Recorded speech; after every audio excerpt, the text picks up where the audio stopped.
هركا دا تباہ و برباد خود همدې وجې نه دی کنه چې بې حسه او بې احساسه یې. الحمد لله وكفى والصلاة والسلام على عباده الذين اصطفى. أما بعد فأعوذ بالله من الشيطان الرجيم. بسم الله الرحمن الرحيم.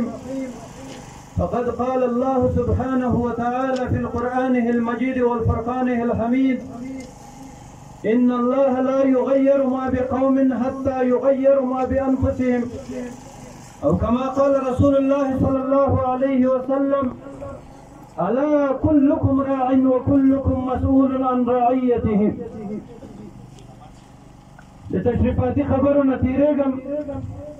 درنو دوستانو، موږ نن په داسې یوه موضوع باندې راټول یو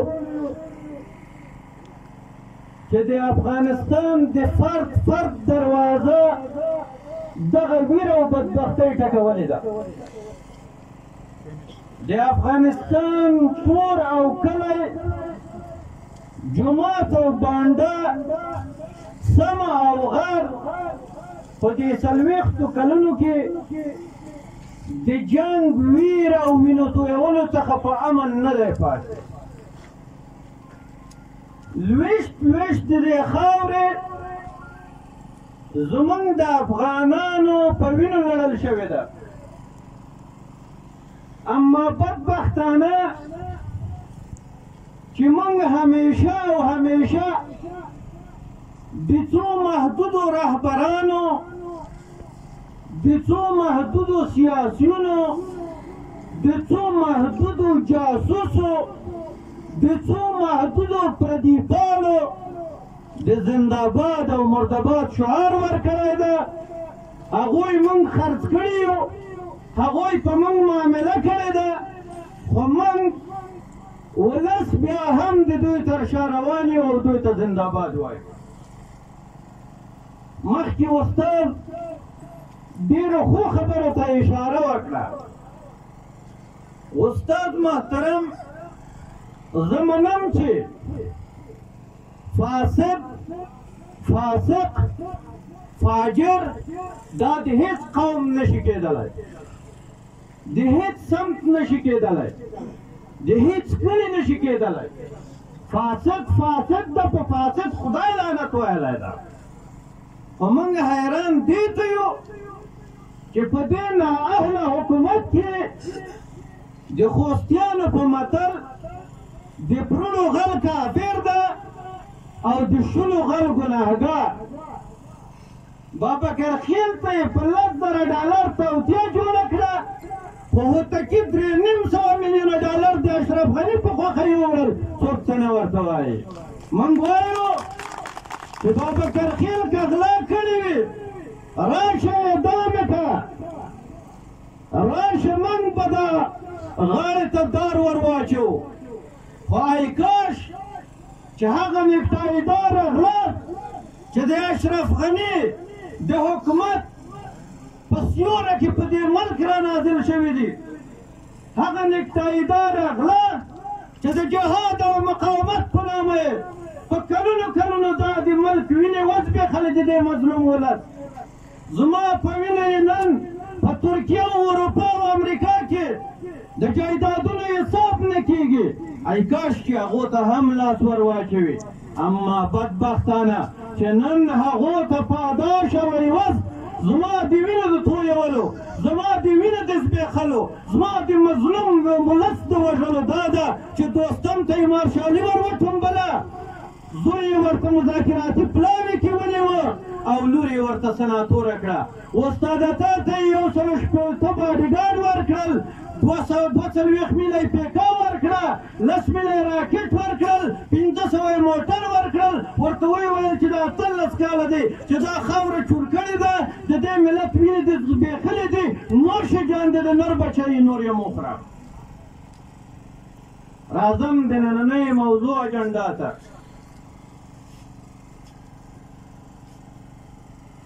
اے ورونو، حدیث مبارک کی راځي ومن اعان الظالما سلطه الله عليه. څوک څوک چې د ظالم معاونت وکړي، څوک چې د ظالم لاسنیوی وکړي، څوک چې د ظالم په ظلم باندې سترګې پټې کړي، هغه به خدای په همغه خلکو باندې مسلط کوي. موږ تاسو طالب سم چک وهلی ده، نن خدای را باندې مسلط کړو دا ظالم. موږ تاسو دغه حکومت کې غلو او ټامیانو ته هم چک وهلی دي، د زرکلن شعارونه مو ورکړي دي، نن خدای پاک را باندې مسلط کړل. ویې منئ دوستانو، وایي هر چا چې خپله په ځان وکړل، نه دې ګیلې کړې نه دې اوښکې تویې وینه. دا غم موږ تاسو خپله په ځان باندې راوستی ده، دا ویر موږ تاسو خپله په ځان باندې راوستی ده. نن ځکه تباه او برباد یو، نن ځکه موږ او تاسو هره ورځ وژل کېږو، هره ورځ. نو ټولو ګډونوالو هیله کېږي چې لطفا هغلته کښېنئ، دغه سړک کې منظم چې ټول هم وینا واوري. له ژورنالستانو ورونو هم هیله کوو چې یوازې کامرې تیارې کړئ چې دغه ناست کسان هم د وحیدي صاحب وینا واوري او یو څنګ ته شه. دا جذبه مه ماتوئ دوستانو، تاسو که ګډوډي کوئ موږ ټوله جذبه ماته کوئ. دوستانو نن همدغه ظالمان موږ تاسو په ځان باندې مسلط کړي دي. که زه له خونه کنډه واوړم بیا د عمارت شعار ورکوم، خو که زه په خونه کنډه را واوړم بیا د جمهوریت شعار ورکوم. دا دواړه په یو ځای نه سره کېږي. مخکې استاد وویل چې نه دلته جمهوریت شته نه عمارت شته، چل یې ما او تا ته پکې جوړ کړی ده. زه او تا وژل کېږو، والله او بالله زه قسم خورم بله ورځ مې په یوه غونډه کې ویلي دي، دا وطن زموږ وطن ده، په دې کې به موږ وژل کېږو. د دې غم او درد زموږ ده. نه اشرف غني طارق غني دلته راوستې ده، نه مریم غني دلته راوستې ده، نه رولا غني دلته پاتې کېږي، نه ملا برادر او عباس تانکزی خپل زامن دلته راولي چې ویې وژني، نه ملا خیر الله خیرخوا دلته خپل زامن راولي چې ویې وژني. زه او ته وژل کېږو. هغه طالب وژل کېږي چې هغې ته یې په مدرسه کې ویلي دي چې د افغانستان حکومت کافر ده، د افغانستان حکومت مرتد ده، د افغانستان حکومت غلام ده، ورشه ویې وژنه. هغه هم بیچاره راځي پرته له دې چې فکر پرې وکړي، ټوپک یې راخیستی ده، ماین ورسره ده، د سپین جومات څنګ کې یې کېږدي، موچیان هم وژني. د ظالم بچه دومره خو یې پوښتنه وکړه چې آیا په اسلام کې ما ته جواز شته چې زه مظلوم ووژنم، زه بې دفاع خلک ووژنم.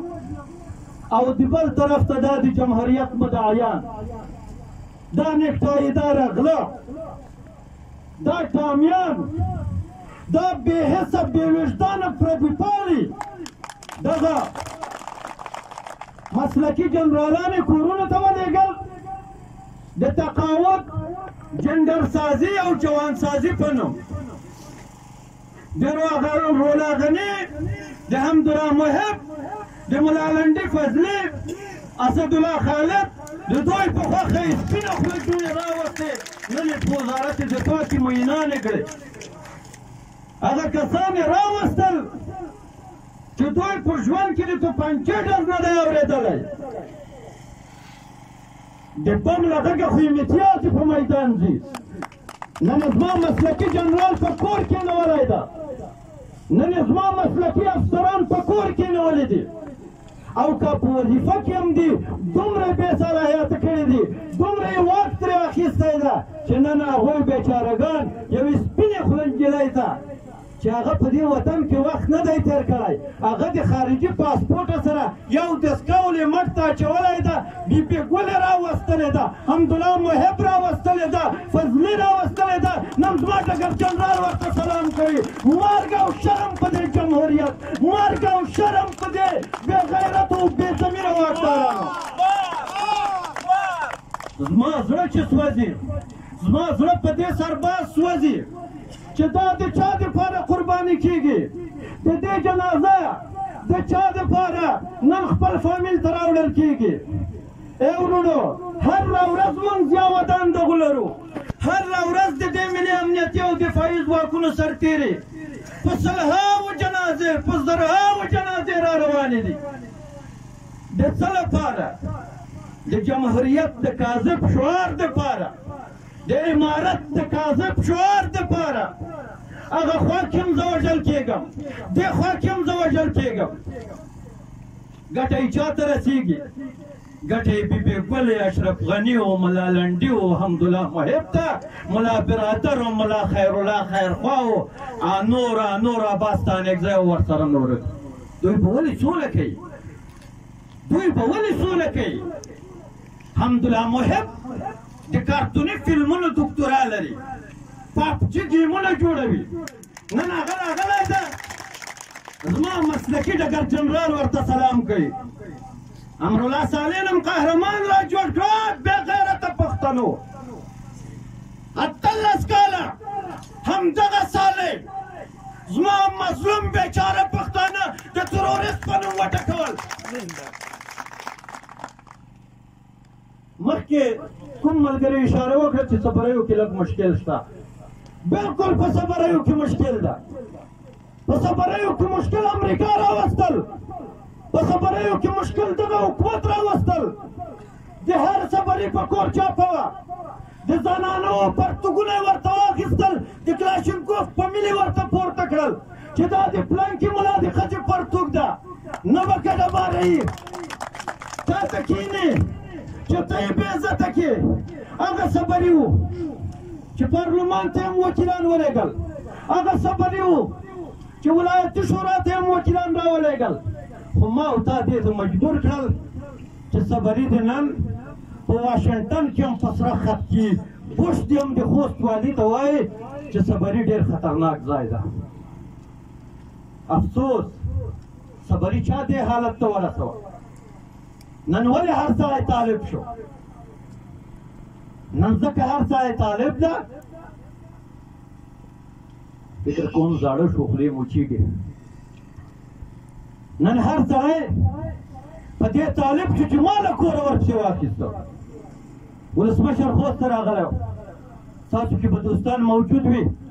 دویم چت ته ورته وختم، ما یې ځکه پی پی ایس ما حقیقت ویلو ته نه پرېږدي.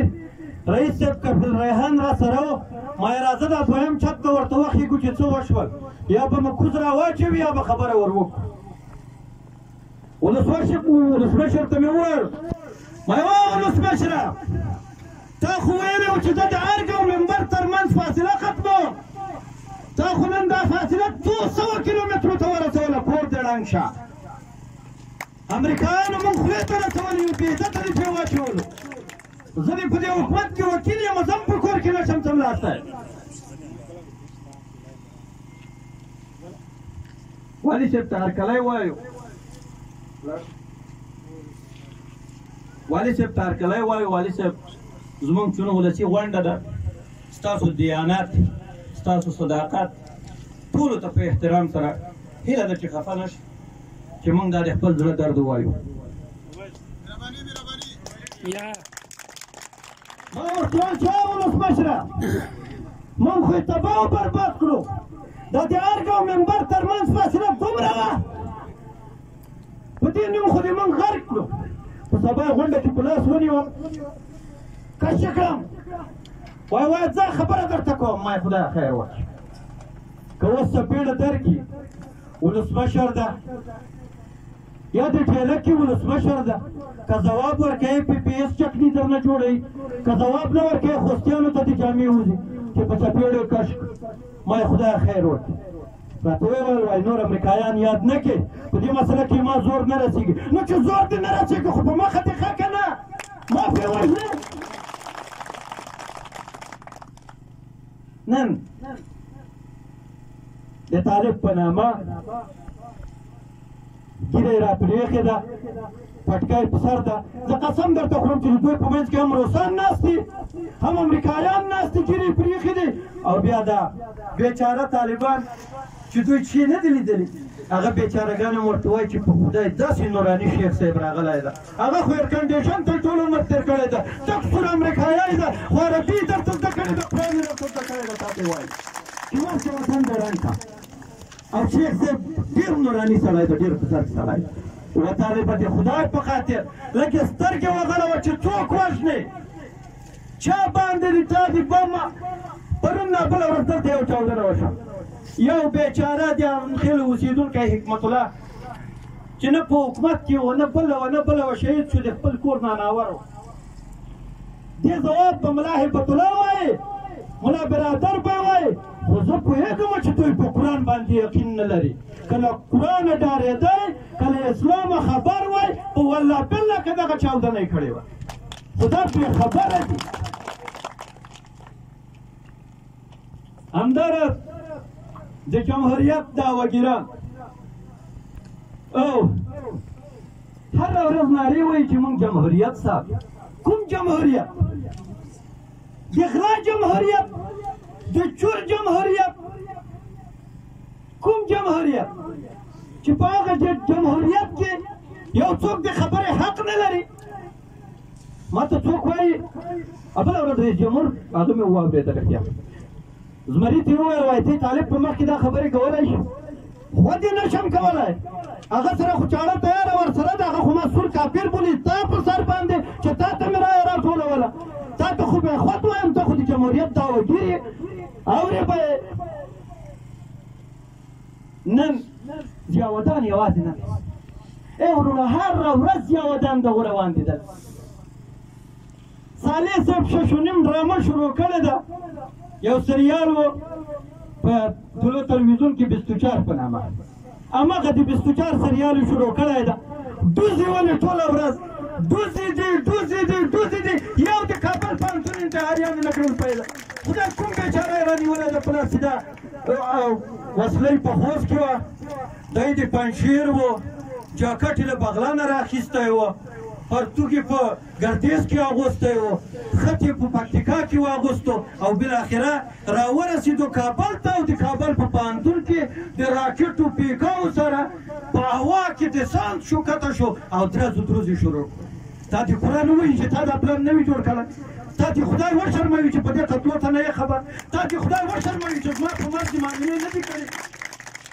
وروڼه مونږ خو هسې هم پکې ختلي یو که څوک مو وژني که څوک مو پرېږدي 20 کاله مونږ دا که چټیات څوک ورته وایي که حزب وطن دوستۍ څوک ورته وایي مونږ یې واړو تاسو نه مې هیله دا ده کلک په دې یقین ولرئ نه ملا پې لري په خدای یقین ولرئ په دې صورت د قرآن څوک آیات د قرآن باندې څوک یقین نه کوي چې ولکل امة اجل فاذا جاء اجلهم لا يستاخرون ساعة ولا يستقدمون په دې باندې نه ملا عقیده لري هغه هم پټ پټ کېږي په جومات کې سپینه خبره نه کوي وایي طالبان مې وژني خدای دې خیر کړه چې د طالب نه دومره ډارېږي نو د اوقافو معاش خو مه اخله ظالم زویه خو موږ به بل یو کلګری را پیدا کړو د عربانو په رقم به ایمان کړو تنخواه خو به نغده وړي کور ته ظالمه زما د اوقافو تنخواه درته حلاله ده خو د اردو د سرباز جنازه نه کوې خدای دې وشرموه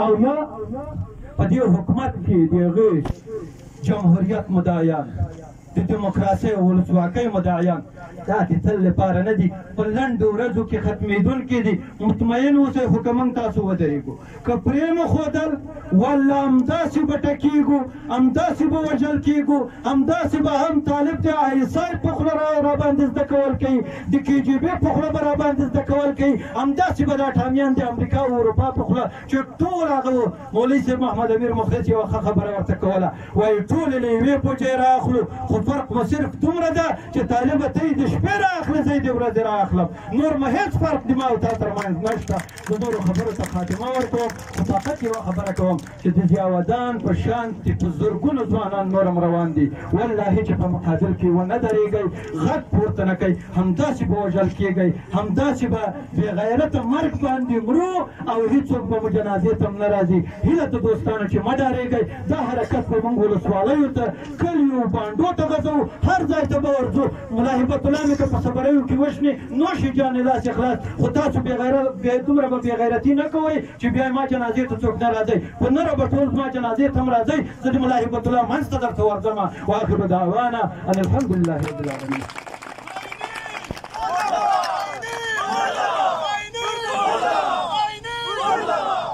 ډېره زیاته مننه